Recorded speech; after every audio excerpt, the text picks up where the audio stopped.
नमस्कार बच्चों, इनफेरो क्लासेस में आपका एक बार फिर से स्वागत है।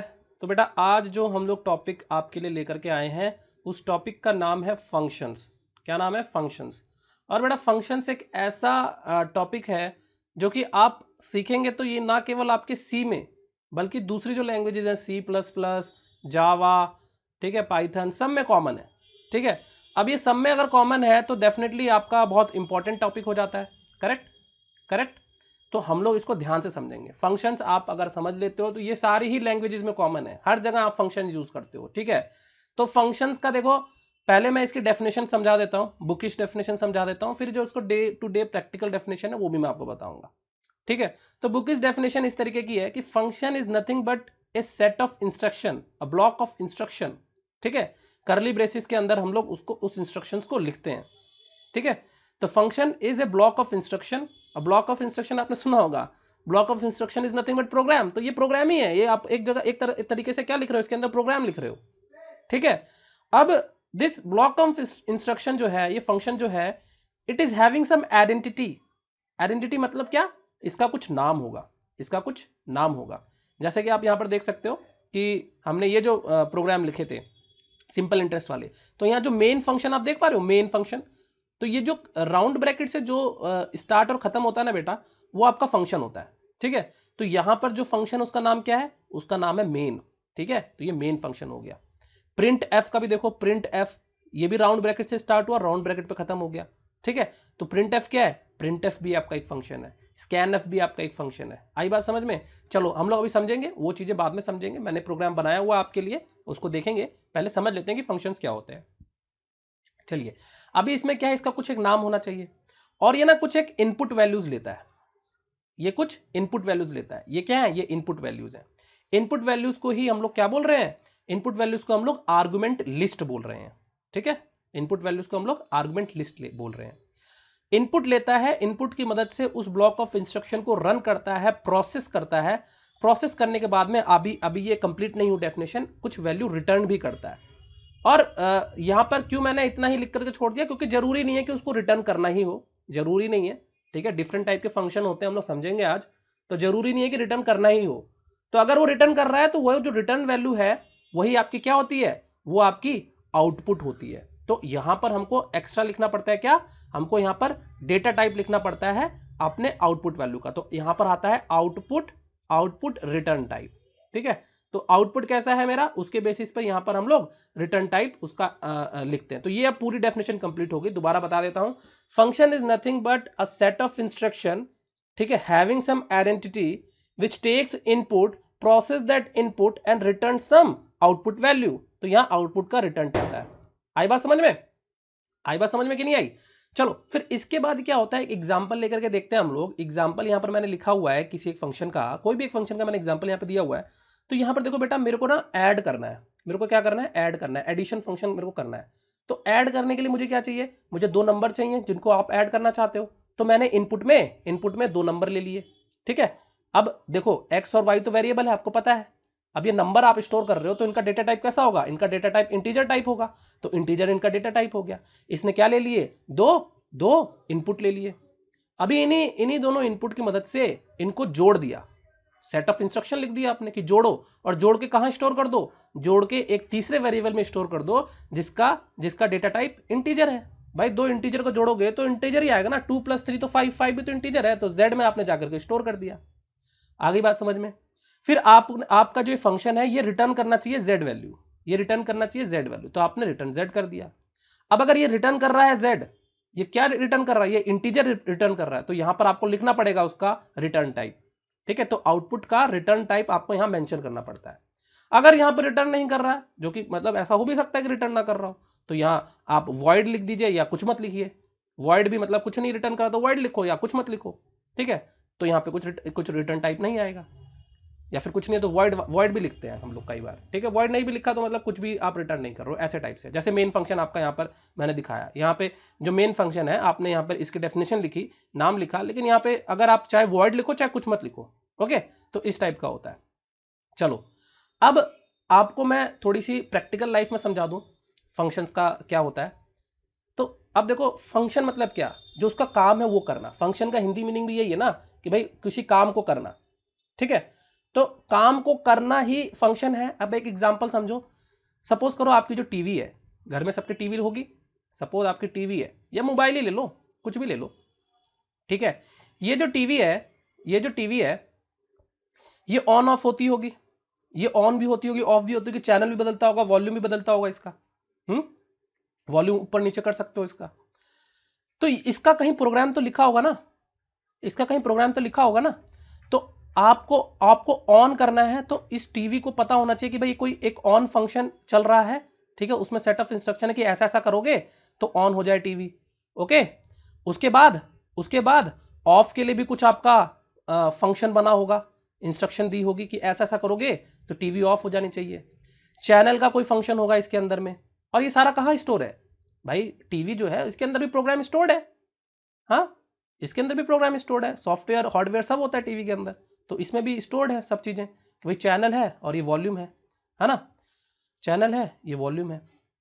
अभी क्या होता है ना, फंक्शन खाली डेफिनेशन देने से कुछ नहीं होता है, खाली फंक्शन डेफिनेशन देने से कुछ नहीं होता है। तो यहां पर मैंने डेफिनेशन दे दी है कि हाँ ऑन है तो ये करोगे तो ऑन होगा, ये करोगे तो ऑफ होगा, ये करोगे तो चैनल बदलेगा, ये करोगे तो आपका वॉल्यूम इंक्रीज या डिक्रीज होगा। लेकिन ये फंक्शन कॉल भी तो करना जरूरी है, इन फंक्शन को यूज करना भी तो जरूरी है। फॉर एग्जाम्पल आपके पास जो कैलकुलेटर है, सपोज कैलकुलेटर है, कैलकुलेटर भी आपका एक इलेक्ट्रॉनिक डिवाइस है, आप एडिशन करते हो, सब्ट्रैक्शन करते हो, सब चीज करते हो। तो उस कैलकुलेटर के अंदर जो चिप लगी होती है उसमें कोडिंग है, उसके पीछे बैकग्राउंड में प्रोसेसर में कोडिंग है कि ऐसे ऐसे वैल्यूज डालोगे तो दो चीज आपकी ऐड हो जाएंगी, और वो ऐड करने के लिए आपको प्लस बटन दबानी तो पड़ेगी, वो प्लस बटन दबानी तो पड़ेगी। तो जो प्लस बटन है वो क्या कर रहा है, वो फंक्शन को कॉल कर रहा है, वो फंक्शन को कॉल कर रहा है। तो फंक्शन डेफिनेशन के साथ साथ इंपॉर्टेंट होता है फंक्शन का कॉलिंग, फंक्शन का कॉलिंग। तो फंक्शन कॉलिंग भी बहुत इंपॉर्टेंट होता है फंक्शन डेफिनेशन के साथ साथ में। तो डेफिनेशन में तो हमें सेट ऑफ इंस्ट्रक्शन लिखी होती हैं, ठीक है, साथ में ही इन सेट ऑफ इंस्ट्रक्शन को यूज करने के लिए आपको कॉल भी करना चाहिए, ठीक है।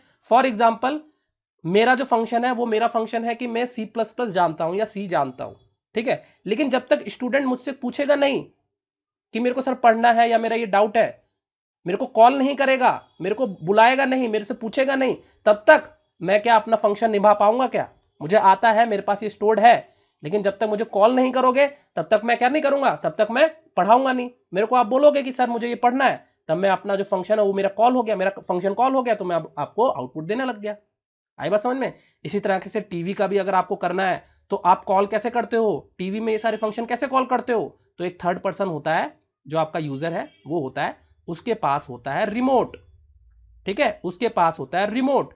तो ये रिमोट जो है, इस रिमोट में होते हैं बटन, इस रिमोट में होते हैं बटन, ठीक है। अब ये जो बटन होते हैं यही आपके कॉल का फंक्शन यूज करते हैं, मतलब कॉलिंग करते हैं, ठीक है, फंक्शन को कॉलिंग करते हैं।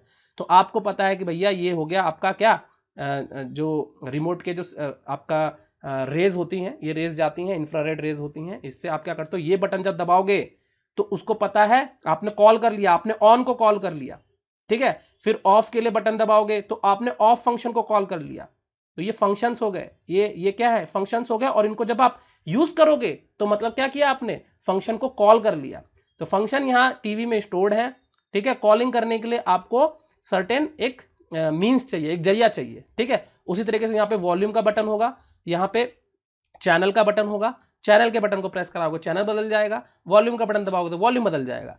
लेकिन भाई चैनल का बटन दबाने से चैनल ही बदलता है, वॉल्यूम नहीं बढ़ता है, या वॉल्यूम का बटन दबाने से वॉल्यूम ही बढ़ेगा, चैनल नहीं बदल जाएगा, ठीक है। ऐसा आपने कभी सोचा है क्यों ऐसा हो रहा है? क्योंकि आपका जो ये कॉलिंग है ये इस वाले फंक्शन को कॉल करता है, वॉल्यूम वाले फंक्शन को कॉल करता है, और ये वाली जो बटन है ये चैनल वाले फंक्शन को कॉल करती है, और ये जो सारे प्रोग्राम्स हैं ये स्टोर्ड होते हैं अंदर, ठीक है। आई बात समझ में? तो होपफुली आपको फंक्शंस के बारे में समझ में आया होगा, उनका कॉलिंग समझ में आया होगा। तो based on function definition and calling we divide the functions type, ठीक है। अब 4 तरीके के फंक्शंस हो सकते हैं, क्या हो सकते हैं? 4 तरीके के फंक्शंस हो सकते हैं। आर्गुमेंट आपको पता चल गया, जो इनपुट ले रहा है वही आर्गुमेंट है, जो इनपुट ले रहा है वही आर्गुमेंट होता है। देखो आर्गुमेंट क्या होता है, argument is nothing but the input value, agreed. और जो रिटर्न वैल्यू करता है, जो रिटर्न वैल्यू करता है वो क्या होता है, वो आउटपुट होता है आपका, वो आपका आउटपुट होता है। क्या होता है? वो आपका आउटपुट होता है। तो आप देखिए इनके बेसिस पे इनपुट और आउटपुट यानी आर्गुमेंट और रिटर्न वैल्यूज के बेसिस पे चार तरीके के आपके फंक्शंस होते हैं। पहला होता है कि या तो वो फंक्शन कोई आर्गुमेंट कोई इनपुट लेता ही नहीं है और ना ही कोई रिटर्न वैल्यू देता है। वो सबसे बढ़िया एग्जांपल मेन फंक्शन ही है। मेन फंक्शन में आपने कुछ लिखा, कुछ इनपुट दिया, कुछ इनपुट नहीं दिया, कुछ रिटर्न किया। यहां पर अभी रिटर्न कर भी सकते हो और नहीं भी रिटर्न कर सकते हो। तो यहां तो अभी कुछ रिटर्न नहीं किया, तभी तो मैंने मेन के आगे कुछ लिखा नहीं, इंट फ्लोट कुछ लिखा नहीं है मैंने, तो मतलब ये कुछ रिटर्न नहीं कर रहा। तो इसका क्या मतलब हुआ? इसका मतलब पहला टाइप क्या है? पहला टाइप मैंने यहां पर बता दिया कि भाई ना कोई आर्गुमेंट हो ना कोई रिटर्न वैल्यू हो। लेकिन ये भी हो सकता है कि उसमें अंदर कुछ इनपुट वैल्यू ले रहा हो, तो कुछ आर्गुमेंट हो सकता है और कुछ रिटर्न भी कर या कुछ नहीं रिटर्न भी कर रहा हो, ना रिटर्न कुछ नहीं कर रहा हो, या आर्गुमेंट ले रहा हो और रिटर्न भी कर रहा हो, या आर्गुमेंट नहीं ले रहा हो और कुछ रिटर्न कर रहा हो। चार तरीके के हो गए। तो देखो ये वाला जो फंक्शन था, ये वाला जिसमें मैंने एग्जांपल में दिया, तो ये देखो बेटा आर्गुमेंट दो इनपुट ले रहा था, ठीक है, और एक वैल्यू भी रिटर्न कर रहा था। तो ये किस टाइप का हो गया? ये थर्ड टाइप का हो गया। किस टाइप का हो गया? थर्ड टाइप का हो गया, जिसमें कुछ आर्गुमेंट ले रहा है और कुछ रिटर्न भी कर रहा है। तो इसने आर्गुमेंट लिया और यहां पर रिटर्न टाइप है, तो मतलब ये रिटर्न भी करना चाहिए कुछ फंक्शन। अगर यहां पर रिटर्न टाइप लिख रहे हो तो रिटर्न करना पड़ेगा। अगर यहां पर रिटर्न टाइप नहीं लिख रहे हो और फिर रिटर्न कर रहे हो तो ये एरर हो जाएगी। एरर हो जाएगी कि भाई आपने मांगा है रिटर्न टाइप लेकिन ये कुछ वैल्यू रिटर्न ही नहीं कर रहा है। अगर ये नहीं लिखोगे और यहां पर इंट लिख दोगे तो ये function is expecting some output but you are not returning it, तो ये एरर हो जाएगा। आई बात समझ में? आई बात समझ में? तो ये थर्ड टाइप का हो गया जिसमें आप एक आउटपुट रिटर्न कर रहे हो और दो इनपुट ले रहे हो। आई समझ में?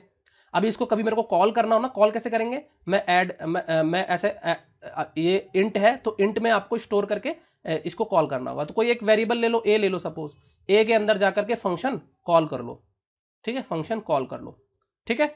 अभी हम देखेंगे कि कॉलिंग कैसे की जाती है और भी देखेंगे। मैंने चार्ट बनाया हुआ है पूरा कि किस तरह से कॉल किया जाता है। तो इन्हीं को मैंने एक्सप्लेन करने के लिए चार्ट बनाया हुआ है। चारों टाइप के अगर आपको समझ में आ गए हैं तो अब देखिए इनको कैसे यूज करते हैं, उनके लिए मैंने ये चार्ट बनाया हुआ है कि कैसे यूज करें, ठीक है। तो देखो कैसे यूज करेंगे बता रहा हूं। पहला है हमारा कि नो आर्गुमेंट और नो रिटर्न, ठीक है। तो यहां देखो ये खाली है, कोई आर्गुमेंट नहीं है, ठीक है। और यहां वॉइड लिख सकते हो या फिर कुछ भी नहीं लिखोगे तब भी चलेगा। वॉइड मतलब भी होता है कि कोई रिटर्न टाइप नहीं है इसकी। आगे बात समझ में?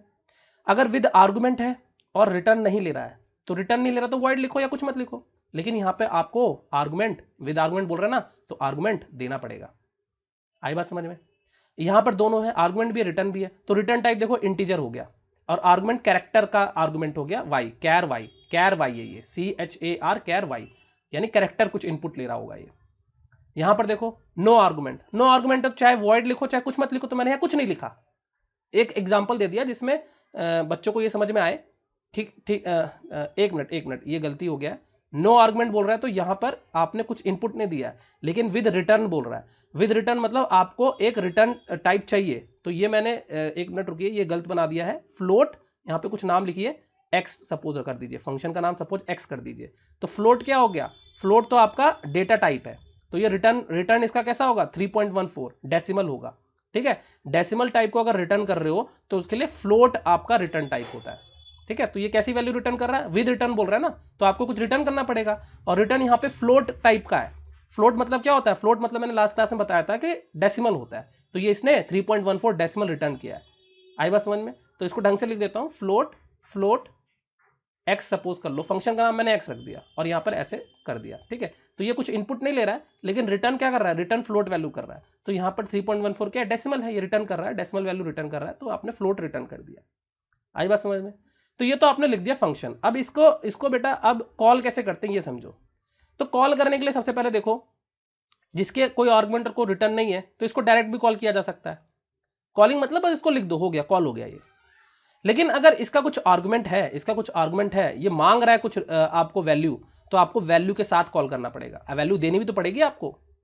इसका मतलब क्या हो गया? जो 10 है वो x जो है, मतलब इंट x मांग रहा है ना, कोई एक आपको वैल्यू मांग रहा है जो इंटीजर हो, तो यहां पर उसने 10 वैल्यू दे दी, x में जाकर के 10 स्टोर हो जाएगा मतलब, ठीक है। और वो यहां पर आपको यूज हो जाएगा। ये कैरेक्टर मांग रहा है तो कैरेक्टर मैंने दे दिया, एक कैरेक्टर दे दिया। अब ये याद रखो, जब कैरेक्टर हम डेटा टाइप में पढ़ाऊंगा, जब कैरेक्टर हम लोग देते हैं ना, तो यहां पर एक सिंगल कोट आता है, यहां पर सिंगल कोट आता है, तो ये याद रखना है, नहीं तो एरर हो जाएगा। तो मैंने कैरेक्टर दे दिया, कैरेक्टर मैंने क्या दिया? दे दिया। आप प्लस माइनस भी दे सकते हो, प्लस माइनस ये सब कैरेक्टर है। डॉलर, एम्परसेंड, ये सब भी कैरेक्टर है, कुछ भी दे सकते हो, ठीक है। लेकिन यहां पर रिटर्न टाइप क्या है, 13 क्या है, 13 इंटीजर है, ठीक है। और यहां पर रिटर्न टाइप मेरे को दिख भी रहा है इंटीजर। तो अगर रिटर्न टाइप इंटीजर है तो इसको इंटीजर में ही स्टोर करना पड़ेगा। तो जब ये फंक्शन आप कॉल करोगे तो ये आपको क्या देगा, एक इंटीजर की आउटपुट देगा। तो उसको स्टोर करने के लिए इसी इंटीजर की ही जरूरत पड़ेगी। तो मैं इसको कैसे कॉल करूंगा, मैं इसको एक वेरिएबल के अंदर कॉल करूंगा कि इंटीजर x में जाकर के जो भी ये आउटपुट रिटर्न कर रहा है वो जाकर के स्टोर हो जाए। तो x को जब मैं वैल्यू प्रिंट करवाऊंगा तो x की वैल्यू 13 होगी, x की वैल्यू 13 होगी। क्यों, क्योंकि int x equals to function g। तो फंक्शन g जब आपने कॉल किया तो उसने 13 वैल्यू को रिटर्न कर दिया। 13 वैल्यू को जो रिटर्न किया है तो वो जाकर के इंटीजर x में स्टोर हो गई। आगे बात समझ में। चलो इसमें देखो, इसमें फंक्शन मैंने कॉल किया है, फंक्शन का फिर इसका देखो x नाम नहीं रख, अगर मैंने इसका यहां पर x नाम रखा है तो इसका यहां पर आपको x ही नाम रखना पड़ेगा। आई बात समझ में। अगर मैंने इसका नाम, मेरे को यहां पर अगर मैं फंक्शन नाम रखता FUN फन, ठीक, तो यहां पे मैं फन से कॉल करता। लेकिन चूंकि मैंने x नाम रखा हुआ है इसका, तो मुझे इसको कॉल कैसे करना पड़ेगा, मुझे इसको कॉल भी x नाम से करना पड़ेगा, ठीक है। मुझे इसको, चलो देखो ये गलती अगर दिखाई है तो अब यहां पर भी x है तो नाम दूसरा करो, इसको y कर लो, यहां पर x लिख लो। चलो अभी इससे क्या हो गया कि एक गलती मैंने अगर दिखाई यहां पर तो उससे हमने काफी ज्यादा चीजें सीख ली, है ना, काफी ज्यादा चीजें सीख ली। वरना सब लोग रटते रहते कि हाँ फन से ही हमको कॉल करना, नहीं बेटा, नाम इसका फन है, ठीक है। तो मैंने अपने फंक्शन का नाम x रखा है तो कॉल भी तो मैं उसी नाम से करूंगा ना, है ना। अभी किसी बच्चे का नाम अगर दीपू है तो उसको दीपू बोलोगे ना, उसको अक्षय बोल के तो नहीं बुला सकते आप, करेक्ट। तो देखो ये आपने फंक्शन आपने कॉल कर लिया, जिसको अब ये इसका रिटर्न टाइप कैसा है, इसका रिटर्न टाइप फ्लोट है, तो आपको फ्लोट में ही जाकर के इसको स्टोर कराना पड़ेगा। आई बात समझ में। तो रिटर्न इसने कैसा किया, डेसिमल वैल्यू रिटर्न करी। तो डेसिमल वैल्यू स्टोर करने के लिए भी आपको एक वेरिएबल चाहिए जो डेसिमल का ही हो, तो फ्लोट में जाकर के आपने इसकी वैल्यू रिटर्न करके स्टोर कर ली। तो अगर आप y को प्रिंट करोगे तो y में 3.14 वैल्यू होगी। आई बात समझ में। और x तो फंक्शन है, x तो एक फंक्शन है, ओके। चलो इतना समझ में आ गया। अच्छा, अब लास्ट क्लास में मैंने आप लोग को एक होमवर्क दिया था, या फिर मैंने बोला था कि आप ये सोच के रखिएगा कि अगर मेरे को जो मेरा फंक्शन था सिंपल इंटरेस्ट वाला, जो लास्ट क्लास में मैंने डिस्कस किया था, मैंने आपको लोगों को बोला था कि बच्चे हम अगली क्लास में डिस्कस कर लेंगे कि अगर मुझे प्रिंसिपल और टाइम और जो आपका रेट ऑफ इंटरेस्ट है P, N और R, इसकी वैल्यू किसी यूजर से लेनी हो, किसी यूजर से लेनी हो, ठीक है, तो मैं क्या करूंगा, क्योंकि मैंने जो लास्ट क्लास में प्रोग्राम बनाया था वो प्रोग्राम इस तरीके से बनाया गया था कि जिसमें आप ही वैल्यूज पुट कर रहे थे। जैसे P की वैल्यू 1000 पुट करवाई थी, N की वैल्यू मैंने कितनी पुट करवाई थी, 3 इयर्स पुट करवाई थी, और R की वैल्यू कुछ 8.5 पुट करवाई थी। तो क्या हो अगर यूजर से वैल्यू लेनी हो, तो यूजर से वैल्यू लेने के लिए हम लोग यूज करते हैं स्कैन-एफ। ये देखिए इसको हम लोग यूज करते हैं स्कैन-एफ। प्रिंट एफ मतलब होता है कि वैल्यू प्रिंट करो, स्कैन एफ मतलब होता है वैल्यू को यूजर से ले लो, वैल्यू को यूजर से ले लो। प्रिंट मतलब वैल्यू को प्रिंट कर दो, स्कैन एफ मतलब यूजर से वैल्यू को ले लो। आगे बात समझ में। तो अगर इसको मैं रन कराऊंगा तो देखो कैसा आएगा। मैंने यहाँ पे डेफिनेशन कैसे दी है, ये आपका ये तो आपको पता है कि इंटीजर और फ्लोट टाइप रहेगा, और P, N और R, ठीक है, P, N और R ये एड्रेस हो गया। एम्परसेंड मतलब क्या होता है, एम्परसेंड मैंने लास्ट क्लास में बताया था, एम्परसेंड मतलब एड्रेस ऑफ P, N और R में जाकर के आपको वैल्यू देनी है। तो अगर मैं इसको एग्जीक्यूट कराऊं तो कैसा एग्जीक्यूट होगा, देखो, let me just run the program first. Yes, देखो बोल रहा है कि enter the value of P, N and R, ठीक है। तो मुझे अलग अलग वैल्यूज देनी है P, N और R की, तो मैं स्पेस बार से भी इनको डिफरेंशिएट कर सकता हूं। तो सपोज मैंने 1000 वैल्यू दी प्रिंसिपल की, स्पेस बार दिया, तो अब N की वैल्यू सपोज 5 इयर्स देता हूं। रेट ऑफ इंटरेस्ट मान लो 6.5 दे दिया, 6.5 दे दिया, अभी एंटर मार दो, तो आपका 325 जो है वो वैल्यू हो जाएगी किसकी, सिंपल इंटरेस्ट की हो जाएगी। आई बात समझ में। इसको और भी ज्यादा अट्रैक्टिव बना सकते हो, इसमें प्रिंट कर दो कि भाई SI की जो वैल्यू है वो आपको 325 जो भी आपकी आई वो है, ठीक है। इसको और ज्यादा अट्रैक्टिव बना सकते हो प्रोग्राम को, तो रीडेबल फॉर्म में होना चाहिए और अच्छे तरीके से चलना चाहिए। तो यही था स्कैनएफ फंक्शन के बारे में मेरे को बताना था। अच्छा, अब देखो ये स्कैनएफ फंक्शन है, ठीक है। अभी कुछ लोग बोलेंगे सर आपने अभी फंक्शन पढ़ाया, प्रिंट एफ पढ़ाया, हाँ स्कैनएफ पढ़ाया, तो ये क्या हुआ, ये मैंने फंक्शन को कॉल किया है बेटा, ये मैंने फंक्शन को कॉल किया है, लेकिन सर ये फंक्शन है कहां, ये फंक्शन है कहां, आपने प्रिंट एफ फंक्शन के जो इंस्ट्रक्शंस हैं वो कहां लिखे हैं, प्रोग्राम कहां है उसका, आपने तो यहां कॉलिंग किया हुआ है, प्रिंट एफ को कॉल किया, स्कैनएफ को कॉल किया। तो बेटा मैंने एक और चीज बताई थी शायद लास्ट क्लास में, अगर याद होगा, कि जो printf होता है, scanf होता है, ये स्टोर होता है मेरा stdio.h में, यानी हेडर फाइल में, हेडर फाइल या लाइब्रेरी फाइल बोलते हैं इसको। तो ऑलरेडी printf और scanf की डेफिनेशन जो है वो stdio.header फाइल लाइब्रेरी फाइल में स्टोर है, ठीक है। तो नेक्स्ट टॉपिक हम लोग अब क्या पढ़ेंगे, नेक्स्ट क्लास में बताऊंगा लाइब्रेरी फाइल्स के बारे में, ठीक है। ऐसी कितने टाइप की लाइब्रेरी फाइल्स होती हैं और कौन कौन सी लाइब्रेरी फाइल में कौन कौन से फंक्शन की इंस्ट्रक्शंस स्टोर हैं, ठीक है। मेन फंक्शन में बस मैं इन लोगों को कॉल कर लेता हूं, लेकिन इनकी जो डेफिनेशन है वो आपके लाइब्रेरी फाइल्स में स्टोर होती है। तो next topic will be our library files. Okay, thank you very much.